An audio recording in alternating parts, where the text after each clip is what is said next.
Hello everybody, Kanisha the Creator here, and I'm here today to bring you another reaction to Domics. This time it's Disney World.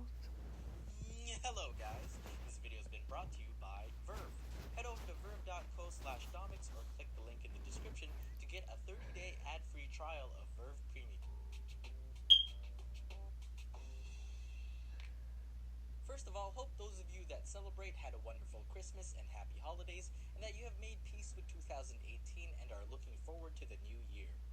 I went to Disney World in Eh, Florida the other week, making it my third visit in my lifetime, the other two being almost 2 decades ago.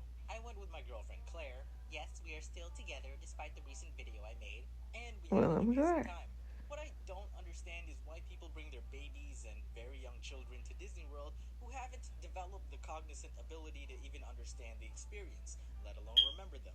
I asked some They American want grown-up their that whole age range, and the family to majority be with said them, that you either don't whether they remember remember jack the shit, by experience or zero I not. meant you don't remember anything, or you have vague memories of things that had nothing to do with Disney World but took place in the parks. I get it, children under 3 go in free, so sure, you save a bit of money, but from what I've seen in the 5 days I was there, a lot of those children just end up being carry-on luggage for annoyed parents. And you know that trip is for the parents and not the kid with a lack of awareness, but you could Sure, have taken the kid to the park and had a blast and it would have been free.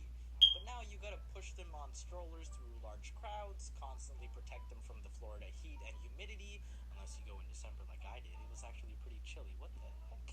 And if you're not on strollers, you need to hold on to them like a lifeline tether as if you're in sure, space, because you know if you let go or look away for a second, they'll drift into one of many black holes. Babies and kids enjoy immediate short-term entertainment. I'm just sure. saying they'd get more out of Disney World if they were a little older. Tower of Terror is a ride I fondly enjoy because I have never gone through without a kid crying by the end of it. If you're not familiar with the ride, it's nicely contained in this hotel-type building. Okay. Unlike a roller coaster, you can't really see what the ride is like just from looking at the outside. Actually, a lot of Disney rides are like that. They're indoors and dark and full of lies. Those are giant fans to make it feel like you're moving faster than you really are. But anyway, you can maybe guess what happens when the windows I burst mean, it open still and you sounds see the interesting at entire the end of the experience day. the ride was designed for. So I've we went on the even ride, seen and like sure enough, a clips little of girl what wasn't the rides shredded are to the like. bone afterwards. And while the parents were trying to console her, knowing she probably wouldn't want to go on any thrill rides for the rest of the trip, Claire and I are already in line for Slinky Dog. Disney World may be catered to kids, but I believe it's actually for everyone who is a kid at heart. I And while you can agree. find something to do at the park for all ages, it's Even though I difficult haven't to really choose what you been want to there, do when I you do grew up in agree kids' there favorite is for interests. people who are Thrill children at heart rides, as well. shows, parades, whether you like it or not, you're gonna have to compromise. We were in line for one of the rides, Big Thunder Mountain Railroad, and some random kid suddenly appeared in front of us. We've been in line for almost 30 minutes, and we've been familiar with who was behind and in front of us. And this kid was definitely not in their parties. He didn't seem panicked being alone, so he wasn't lost. Probably got distracted by the interactive contraptions in line and got pushed back. This was a kid who was fine being alone. We later Okay. crossed paths again and see him reunited with his family. And despite how annoying he was in line and how he had BO, I kind of felt bad that he had no one to go on the ride with. And that's what I meant about That's compromising. such a I'm shame. glad that the first time I went, I was about 11 years old. My sisters were maybe 9 and 14. We were the prime age for park enjoyment. My parents didn't have to push us around in strollers, they didn't have to change our diapers, we were tall enough to go on all the thrill rides, and despite there being other alternatives for those who don't meet those requirements, you know a lot of those rides are what made your money's worth. I That lost is count true. with the amount of times Claire and I were waiting in line, and I'd overhear a kid complain, "Mom," or "Dad, what's taking so long?" And mom or dad would reply with, "Sorry, honey, lines are a part of Disney World, and if you want to go on the rides, you're gonna have to wait." And then sometimes the kid would rebuttal with, "Ugh, I never want to come back here." What the heck?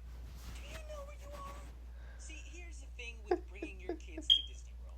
They don't understand the cost of the experience. They Nope. don't understand the organization you put into the trip to make They them feel do loved. not. They don't And it's not understand even why you're just staying these at the type of entrance and where you vacations, can it's enjoy any the type view of from the park, vacation. They don't instead of being understand picked up how by much it magical whip from costs a and penthouse suite overlooking Cinderella's castle how across much the you could be lake. And I'm wasting not saying money that by guilt not trip your eating kids into food understanding what or patience and going on gratitude is. rides or I'm just stuff saying like it that. sucks to have to deal with that kind of immature misunderstanding in a place that's all about good vibes.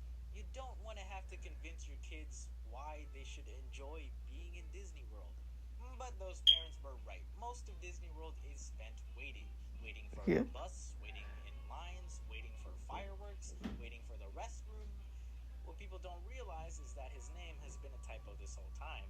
It's actually Wait Disney. But more often than not, the Wait, wait is Disney. worth it. Their fast pass system is very manageable and convenient, and now they have an estimated wait time indicator at the end of the lines and on their park app, which updates pretty often. So we were There's able a to park easily app. plan our ride sequences to get as much of the day as we could. But even that wasn't exactly foolproof, because I remember waiting in line for the Seven Dwarfs Mine Train. No fast pass, and we were maybe an hour in, and the wait time stated it would be 90 minutes, so we figured, alright, cool, 30 minutes to go. And then one of the ride clerks start making their way down the line, briefly giving an explanation to those he passed. And it didn't look like good news. Ride's probably broken. And then he gets to us and explains that, okay, folks, it'll probably be another 2 hour wait. The ride's not broken. People are just slow to get on and off because it's after lunch and people are digesting. Poison apples, am I right? Huh? What was that? Come again? Exactly. Kidding, What? right? I better see a pile of corpses by the time I get to the ride. If you're gonna tell me indigestion is the reason I'm gonna wait another 2 hours, I'd rather you Exactly. say the Seven Dwarves animatronics became sentient and yeeted the cart off the rail than try to fathom the idea that that many Cover people up are the rail. simultaneously having stomach aches. Despite this rant, I believe most families do enjoy their time at Disney World, even with young kids. Walking around the parks and looking past the whiners, I'd catch glimpses of innocent excitement and a true belief in magic from not only the kids, but adults as well. Being much older than when I went the first times, I got to experience Disney World differently, but still appreciated the enchanted environments Yeah, that the there are parks two provided. different experiences. Observing other adults enjoying Enjoying rides, Disney shows, as an and adult entertainment, I and found that even enjoying those who didn't Disney as seem a to be child. kids at heart were able to find magic around them. Yeeted! You guys enjoying the holidays? Liven it up with some of your favorite shows on Verve. Of the many channels, Verve offers a vast library of anime with Crunchyroll and High Dive. Other channels you can find are Rooster Teeth, Cartoon Hangover, Nixplat, and the new Boomerang, containing your childhood faves like Looney Tunes, Courage the Cowardly Dog, and Scooby-Doo. I highly recommend Final Space, created by Olin Rogers, who I've actually been following on YouTube for years and was thrilled to discover this project of his. If you like comedy, drama, sci-fi, and a compelling story, this is for I you. will With watch Premium, that you one can day. enjoy your shows ad-free, I will have not be access to reacting to it, member-exclusive but I will content, be and take your watching. shows wherever you want with offline viewing using the Verve app, available on iOS and Android devices, Xbox, and PlayStation. Once again, that's verve.co/domics for a free 30-day ad-free trial. And Anyway, guys, that was my reaction to Disney World by Domics. I gotta be honest, I really do like the sound of Disney World, and I would love to go there one day. Although I can't predict whenever that will be, but hey, here's hoping. Anyway, have a good day. Don't forget to like, comment, and subscribe. And tell me, what was your experience with Disney World or Disney Park or maybe even Universal Studios? Have a good day. Bye.